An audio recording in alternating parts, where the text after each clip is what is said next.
Es el 27 de mayo de 1942 a media mañana. La ubicación es el suburbio praguense de Lieven. Allí, sobre una curva pronunciada, 3 hombres esperan por un auto. No cualquier auto. Esperan por un Mercedes-Benz negro descapotable. O en el peor de los casos, por 2 Mercedes-Benz. En uno de esos autos viaja su objetivo. Es una emboscada. Y no es cualquier emboscada. En minutos, quizás, uno de los hombres más poderosos y temidos del Tercer Reich alemán estará muerto. ¿O no? Hace 5 meses que lo están planificando. Han venido de Londres de manera clandestina. En el éxito de su operativo estará el golpe más audaz que se haya ideado en la Segunda Guerra Mundial. Matar a Reinhard Heydrich. Matar al nazi perfecto. Hoy, en Blitzkrieg Pop, El carnicero de Praga. Historia de un atentado. Esto es Blitzkrieg Pop. Historias de la Segunda Guerra Mundial. Conduce Juan Chiuní.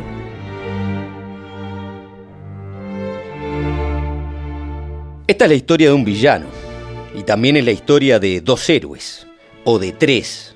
O de 9. O quizás, mejor, de cientos, más bien de miles. Así es la guerra. Uno se juega el pellejo empuñando el fusil y otros se lo juegan de otra manera. Nunca el héroe es solo, nunca el villano es único, aunque este villano, el de esta historia, puede que lo sea.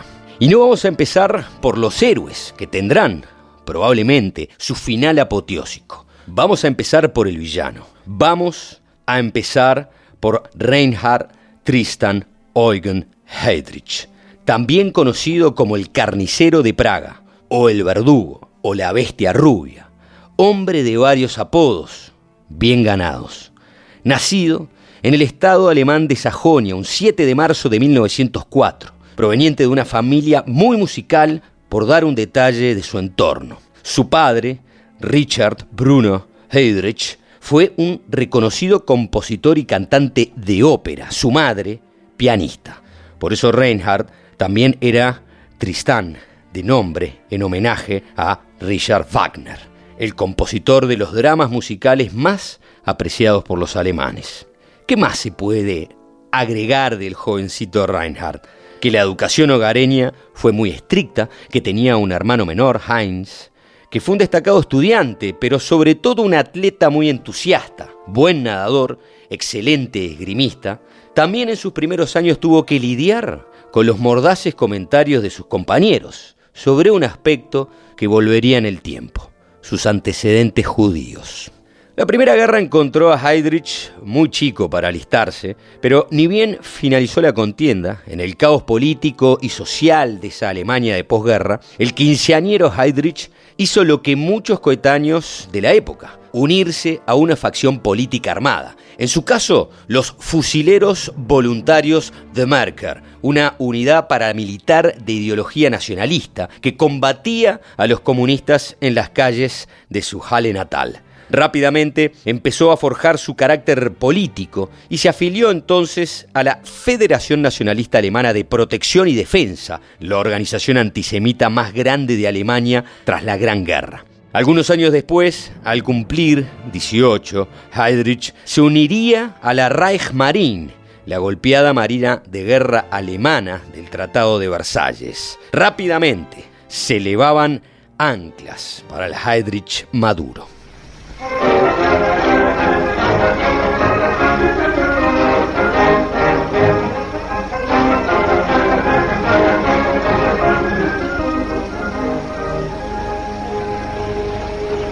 С каждым днем все сильнее испытывает фашистская орда грозную мощь советского оружия. Подтягиваются резервы. В бой вступают главные силы Красной Армии. Lo que se acaba de escuchar es un boletín de noticias de la radio oficial de la Unión Soviética. Es el mes de octubre de 1941. Hace 4 meses que la Alemania nazi invadió la URSS. Los blindados de la Wehrmacht avanzan imparables hacia Moscú. Hitler es amo y señor del continente europeo.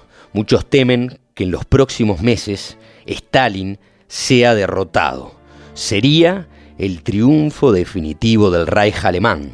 A pesar de su anticomunismo de piel, en su gabinete de guerra, Winston Churchill sigue con enorme preocupación los informes que llegan del frente ruso. Ahora Stalin es su único aliado en la lucha contra el fascismo internacional, pero el oso rojo está en peligro y el primer ministro británico no se puede quedar quieto. Sabe que toda acción para desestabilizar al Reich es una acción necesaria y en eso está involucrado de todas las maneras posibles.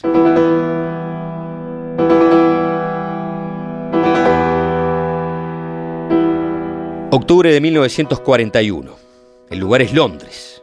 Dos hombres conversan en un despacho de una oficina en Porchester Gate, cerca de Hyde Park.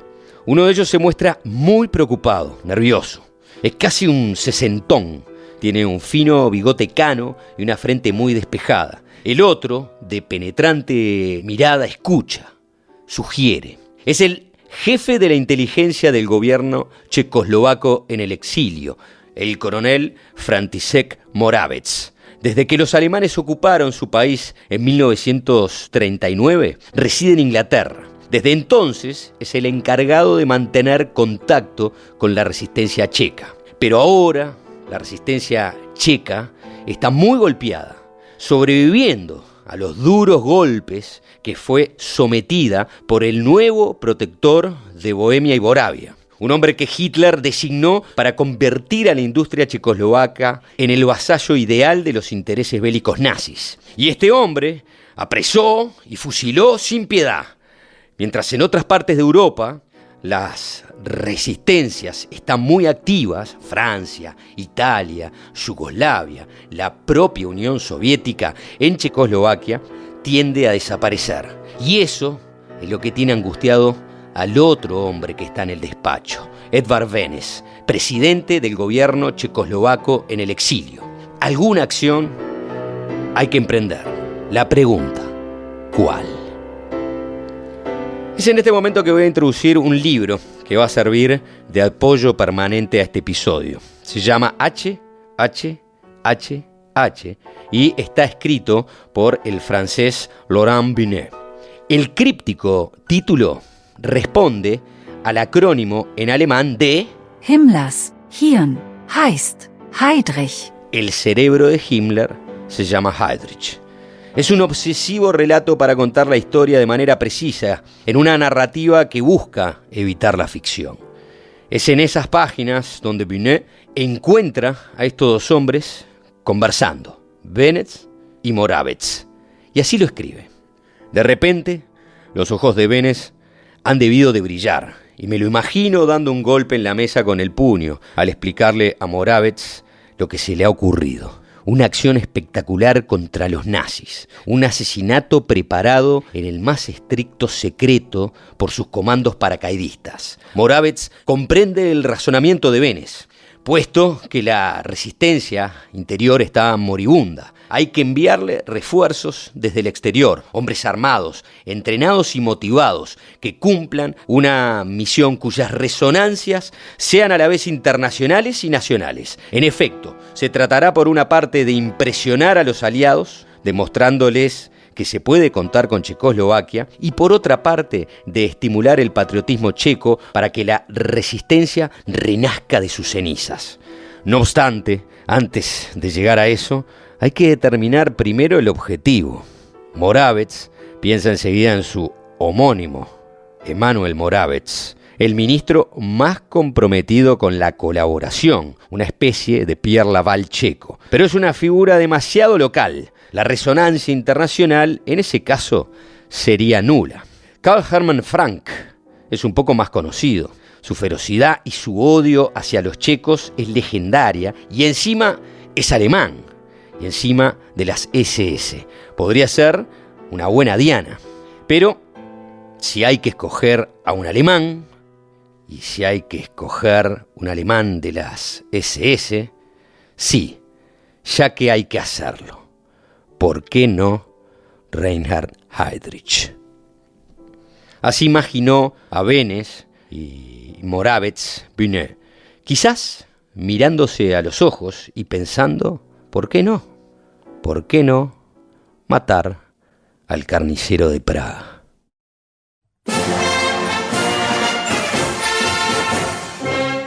Ahora regresamos al año 1931.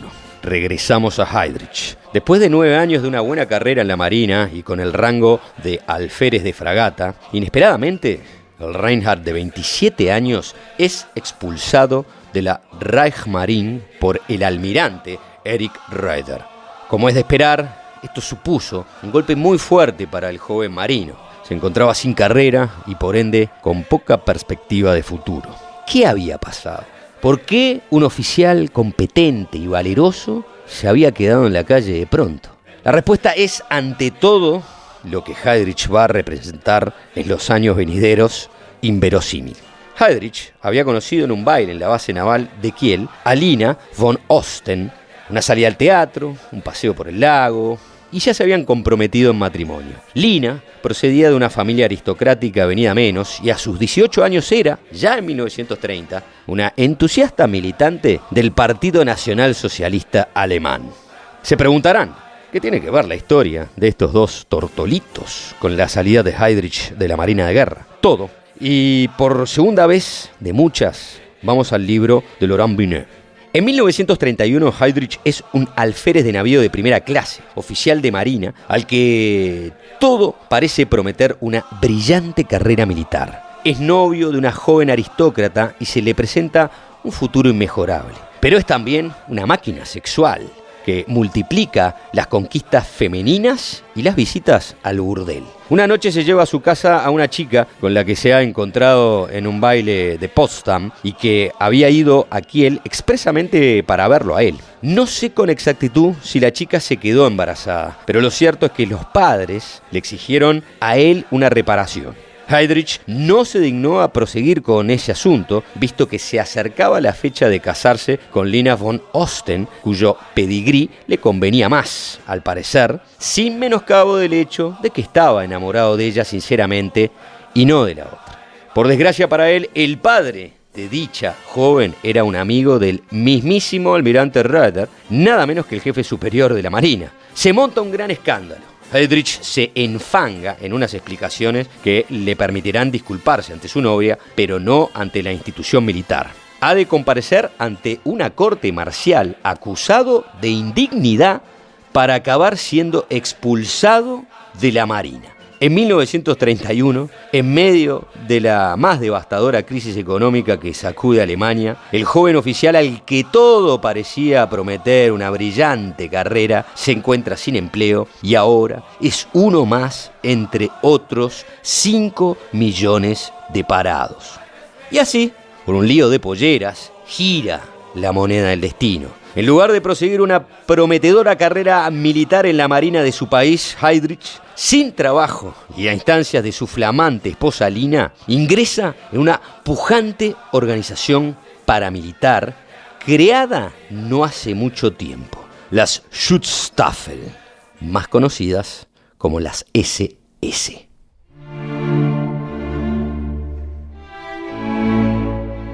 Otra vez estamos en Londres. Es octubre de 1941. El gobierno británico y el gobierno checoslovaco en el exilio han acordado el plan para atentar contra la vida de Reinhard Heydrich en Praga.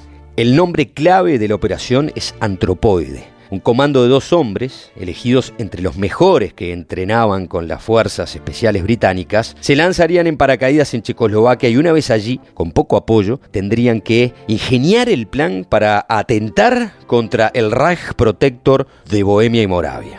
Checoslovaquia, ocupada por los nazis en 1939, con el penoso acuerdo de München de por medio, fue dividida en 2 durante la guerra. Un protectorado alemán, el protectorado de Bohemia y Moravia, y un satélite alemán que quedó como República de Eslovaquia. Para el año 1941, la situación en el protectorado de Bohemia y Moravia es bastante caótica. Huelgas, atentados y un ambiente generalizado de desestabilización complican los planes nazis de convertir a las industrias checas en una fuente relevante de abastecimiento para la guerra. Ejerce el gobierno del protectorado Konstantin von Neurath, juzgado por la cúpula nazi como un incompetente para enfrentar la dura situación.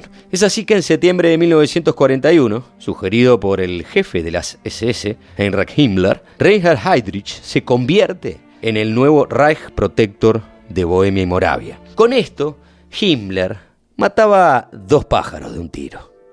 Preocupado por la creciente admiración del Führer hacia Heydrich, lo alejaba, mandándolo a Praga. Y una vez allí, confiaba que este disciplinado y cruel nazi pondría a los checos en línea. Y así fue. En un mes, el terror se apoderó de Praga. Todo sospechoso fue fusilado. Solo en el primer día de su estadía, Heydrich ordenó ejecutar a más de 100 personas. La resistencia checa quedó moribunda y las industrias del protectorado se pusieron a trabajar aceleradamente para el gobierno nazi. Heydrich ocupó un palacio y se erigió, así como el famoso rey Wenceslao I de Bohemia, en un monarca con toda la pompa. Con los nazis en su apogeo bélico, 2 infiltrados, valiéndose por sí mismos, debían dar muerte a este falso rey checo. La pregunta: ¿a quiénes elegir para semejante tarea? ¿Cómo seleccionar a las personas correctas? Vamos nuevamente a las páginas del libro de Laurent Binet. El coronel Moravec, jefe de la inteligencia checa, se dirige a los 2 paracaidistas que ha seleccionado para la misión Antropoide, el sargento Józef Gabčík y el sargento Anton Svoboda, un eslovaco y un checo, tal como desea el presidente Beneš. Les supongo informados, por la radio y por los periódicos, de los absurdos asesinatos que se cometen en casa, entre nuestra gente. Los alemanes matan a los mejores de los mejores. Sin embargo, un hecho como ese no es más que el rasgo propio de la guerra. Por tanto, no hay que lamentarse ni llorar, sino combatir. En casa, los nuestros han luchado y ahora se encuentran en una situación que limita sus posibilidades. Ha llegado el momento de que los ayudemos desde el exterior. Una de las misiones de esa ayuda exterior les va a ser confiada a ustedes. El mes de octubre es el mes de nuestra fiesta nacional, la más triste desde nuestra independencia. Hay que destacar esa fecha de manera clamorosa. Se ha decidido hacerlo mediante una acción que entre en la historia, al mismo nivel que los asesinatos cometidos contra los nuestros. En Praga hay 2 personas que encarnan ese exterminio: Karl Hermann Frank y Heydrich, el recién llegado. En nuestra opinión, y en conformidad con la opinión de nuestros superiores, hay que intentar que uno de los 2 pague por todos, demostrando que devolvemos golpe por golpe. Es la misión que se les ha encargado. Volverán a la patria los 2 y se apoyarán el uno al otro. Eso será fundamental, ya que, por razones que enseguida comprenderán, deberán realizar su tarea sin contar con la colaboración de los compatriotas que se quedaron en el país. Si les digo que no habrá colaboración, me estoy refiriendo a que hay que excluir su ayuda hasta que se haya cumplido la misión. Después, recibirán de ellos todo su apoyo. Ustedes solos deben decidir la manera de llevarlo a cabo y el tiempo que necesiten. Se les lanzará en paracaídas en un lugar con las máximas garantías para el aterrizaje. Irán equipados con todo lo que podamos ofrecerles. Conocemos la situación en el país y seguro que recibirán la ayuda de aquellos de nuestros compatriotas a quienes se la pidan. Pero por su parte tendrán que actuar con prudencia y reflexión. Es inútil que les repita que su misión es de la máxima importancia histórica y que el riesgo es muy grande. Depende de las consecuencias que provoquen con su pericia. Ya hablaremos cuando vuelvan del entrenamiento especial que les espera. Como ya les he dicho, la misión es muy seria. Tienen que asumirla con corazón sincero y leal. Y si albergan dudas sobre lo que les acabo de exponer, díganlo ahora. No hubo dudas. Ambos sabían el objetivo sería Heydrich. Sin embargo, a los pocos días de entrenamiento, el sargento Anton Svoboda tuvo que abandonar la misión. Se accidentó durante un salto en paracaídas que le provocaban insoportables migrañas. Es al propio Józef Gabčík que se le pregunta si veía a alguien que fuera capaz de sustituirlo. La respuesta fue sí. Y así hace su entrada en esta historia Jan Kubitsch. Sinnbildlich jene aufrichtige Gesinnung und Reichstreue zum Ausdruck kommt, die Sie, Herr Staatspräsident. Esa que escuchamos es la voz de Heydrich. Se trata de un discurso. Ya comenzó la guerra y habla un hombre seguro de sí mismo. Habla uno de los nazis más poderosos del Reich después de Hitler, Himmler o Göring. Pero vamos 10 años atrás, 1931. Heydrich se acaba de afiliar al Partido Nacional Socialista y necesita un trabajo. Su primera oportunidad laboral es dentro del propio partido. Lo consigue por una recomendación de su esposa, Lina. Los nazis están a punto de convertirse en el partido político más votado de Alemania. Heinrich Himmler, un fiel imitador de Hitler hasta en su pequeño y cuadrado bigote, dirige las SS y está interesado en formar un servicio de inteligencia propio que compita con el servicio de inteligencia estatal.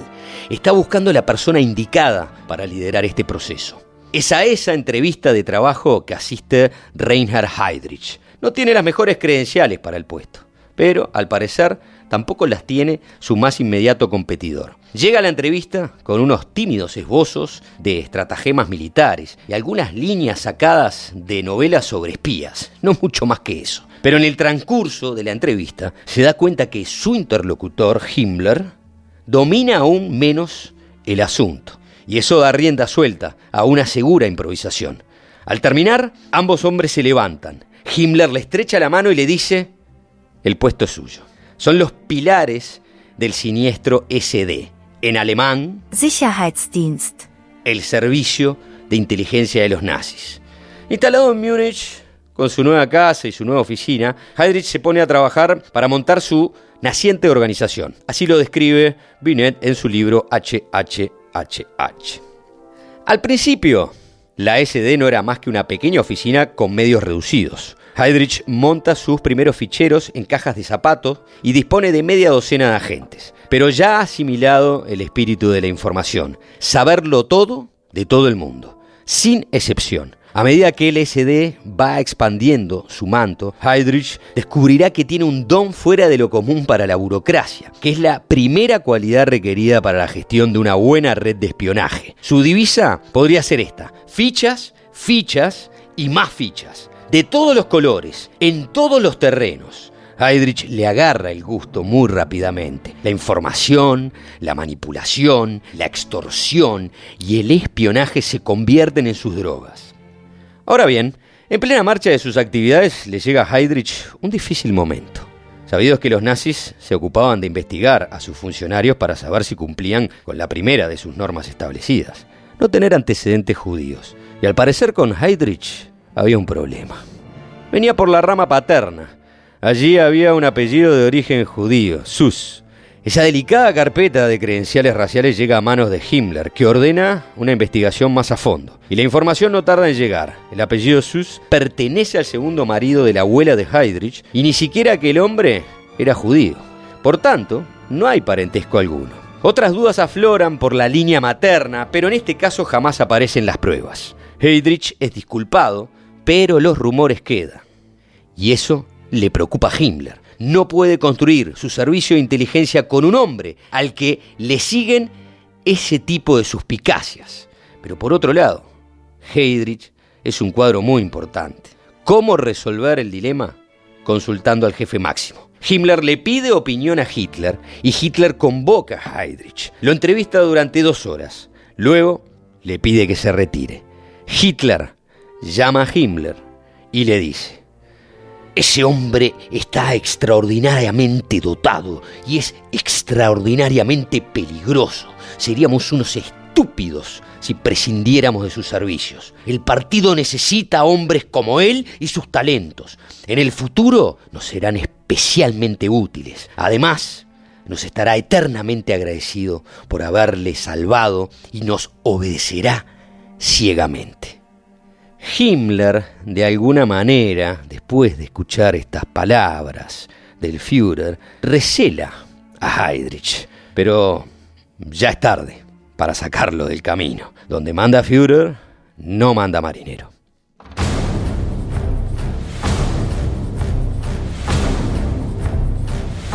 Estamos en Inglaterra sobre finales de noviembre de 1941.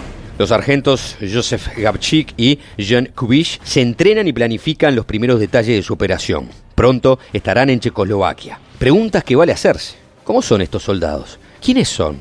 ¿De qué están hechos? La misión más arriesgada de la guerra, ¿puede depender de ellos? Gabčík es pequeño, sanguíneo y enérgico, de vivo ingenio y muy disciplinado. Está considerado como un buen líder y un experto tirador. Kubiš es alto y bonachón, sereno y muy confiable. No tiene buen manejo de armas, pero sí es un verdadero experto en explosivos. Ambos son perfectamente complementarios y ambos son conscientes de las dificultades de la operación. No solo alcanzar el objetivo, algo difícil, pero probable, sino lo que vendrá después. Así se los ha expresado el coronel Moravec. Si son ustedes los bastante afortunados para escapar de la muerte después del atentado, tendrán dos opciones: tratar de sobrevivir dentro del país o intentar cruzar la frontera y regresar a su base en Londres. Las dos posibilidades son extremadamente inciertas, en razón de las previsibles reacciones de la parte alemana. Pero para ser totalmente honestos, lo más probable es que los maten en el lugar de la acción.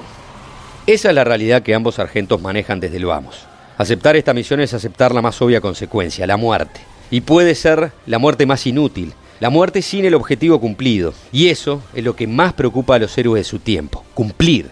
Lo otro, morir a mano de los alemanes, es lo que está sucediendo en todo el continente. Es lo que está ocurriendo en su propia patria. Y el gran responsable lleva el nombre de Reinhard Heydrich. Matar al carnicero de Praga es todo lo que les quita el sueño. Y, sin embargo, ninguno de los dos ha pisado Praga en su vida. Y por eso también se los ha seleccionado para la misión. Allá en Praga nadie los conoce. Y eso ayudará a que pasen desapercibidos. El 1 de diciembre, Gabčík y Kubiš firman el siguiente documento. Mi misión consiste básicamente en ser enviado a mi país natal con otro miembro del ejército checoslovaco con el fin de cometer un acto de sabotaje o de terrorismo en un lugar y en unas condiciones que dependerán de lo que nos encontremos allí y según qué circunstancias. Haré todo lo que esté en mi mano para lograr el resultado pretendido, no solo en mi país natal sino también fuera de él. Pondré todo mi empeño, mi alma y mi conciencia en poder cumplir con éxito esta misión a la que me he presentado de manera voluntaria. En los días siguientes ambos se despiden de sus novias, dos hermanas inglesas, hijas de la mujer que los alojó en su casa. La única excusa, que se ausentarían por un tiempo. Antes de partir son conducidos hasta el despacho de Beneš. El presidente en el exilio de Checoslovaquia había tomado una decisión política que tuviera éxito o no la operación Antropoide, importantes consecuencias sobre su pueblo. Las represalias de los alemanes serían terribles. Pero de eso se trata la guerra. De tomar decisiones que siempre tienen consecuencias desagradables. Intentar matar a Heydrich no sería gratis, pero Beneš también buscaba que ante las represalias del invasor, el pueblo checoslovaco recuperase su indignación y su espíritu de combate. Muchos morirían, y el político, de pie y mirando a sus soldados, esperaba que todo ese sufrimiento no fuera en vano. En la despedida les estrechó la mano. Nadie sabe a ciencia cierta qué les dijo, si es que dijo algo. Sí se sabe, por las memorias del coronel Moravec, presente en la reunión, que los ojos de Beneš se llenaron de lágrimas. Unos días después, Gabčík y Kubiš subieron a bordo de un Halifax de la Royal Air Force y partieron para Checoslovaquia. La operación Antropoide había empezado.